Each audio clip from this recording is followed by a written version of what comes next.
Message de Nouvel An. Reconstruire le monde et élever l'Afrique. Chers frères et sœurs, dirigeants et citoyens du monde, alors que nous franchissons le seuil d'une nouvelle année, nous sommes appelés à rêver plus grand, à œuvrer plus fort et à réinventer le monde que nous partageons. Les crises mondiales, qu'il s'agisse de la guerre en Ukraine, des conflits israélo-palestiniens et sans oublier les conflits entre le Congo et le Rwanda, nous rappellent l'urgence d'agir collectivement pour promouvoir la paix, la justice et le respect mutuel. Aujourd'hui, c'est à l'Afrique et plus particulièrement au Congo que je m'adresse. Au Congo, terre de richesse et de potentialités immenses. L'année 2025 ne devra plus être une année d'excuses. Il est temps de mettre un terme à l'érosion des valeurs, au détournement des fonds et biens publics, à l'abandon de votre mission sacrée, de bâtir une nation forte et prospère. Les dirigeants doivent comprendre que la richesse du Congo réside autant dans son peuple que dans ses ressources naturelles. Une administration efficace et fondée sur les mérites doit être mise en place pour réaliser les ambitions de ce pays. Les responsabilités des dirigeants sont claires. Identifier, recenser, valoriser la population. Comment diriger un peuple que l'on ne connaît pas? Procéder par les recensements, instaurer des cartes d'identité et passeports fiables est une priorité essentielle. Cela mettra fin à des décennies de négligence et de confusion administrative. Réorienter les priorités. Le pays est insalubre. Les mauvaises conditions d'hygiène et de santé publique doivent être traitées d'urgence. Le Congo est mal équipé. Le Congo souffre d'une insuffisance dans le transport aérien ainsi que d'un manque de moyens de transport en commun, maritime et ferroviaire. De plus, le pays fait face à un déficit en approvisionnement en électricité et à des lacunes dans les secteurs de soins de santé. Ces défaillances ne peuvent plus être tolérées.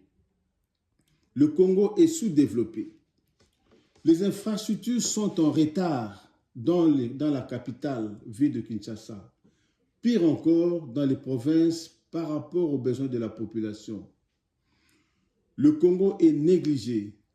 L'absence d'entretien et d'investissement dans les services publics a laissé des traces profondes.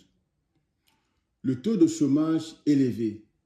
Mettre en œuvre une combinaison de réformes économiques, sociales et politiques, la réduction de toutes les dépenses inutiles, ainsi que la lutte contre la corruption et les détournements de fonds publics peuvent faciliter la création des entreprises, stimuler la croissance économique et accroître le produit intérieur brut, le PIB.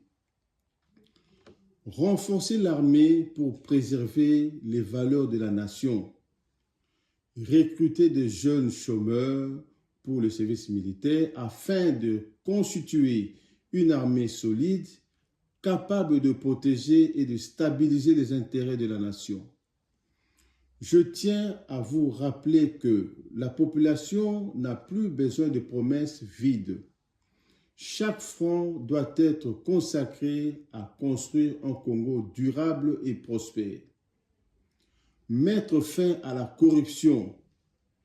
Chaque somme détournée, c'est un enfant privé d'école, une route impraticable, un hôpital sous-équipé, une couverture sociale inexistante. La justice et l'intégrité doivent être le socle d'une gouvernance transparente et responsable. Et aux Congolais, vous avez compris votre pouvoir. Vous avez réalisé que La qualité de vos dirigeants dépend de votre vigilance, de vos voix et de vos choix. L'année 2025 doit être une année de transformation où chaque Congolais, où qu'il soit, dirigeant ou citoyen, portera la responsabilité d'un Congo meilleur. Notre vision, l'Afrique dans toute sa grandeur, plus spécifiquement un Congo moderne, développé et exemplaire. Une nation forte, respectée, qui inspire le continent. Mais cela commence dès aujourd'hui par des actions concrètes et une volonté inébranlable de transformer le destin de ce pays. Que l'année 2024 soit une année de préparation et l'année 2025, c'est de la consécration. Ensemble, construisons un monde où la paix, la dignité et la justice ne sont pas des simples rêves, mais des réalités tangibles. Je vous souhaite une année 2025 pleine de courage, d'action et de transformation. Qu'elle soit le prélude à un avenir brillant pour le Congo et pour l'Afrique, avec espoir et détermination. Merci.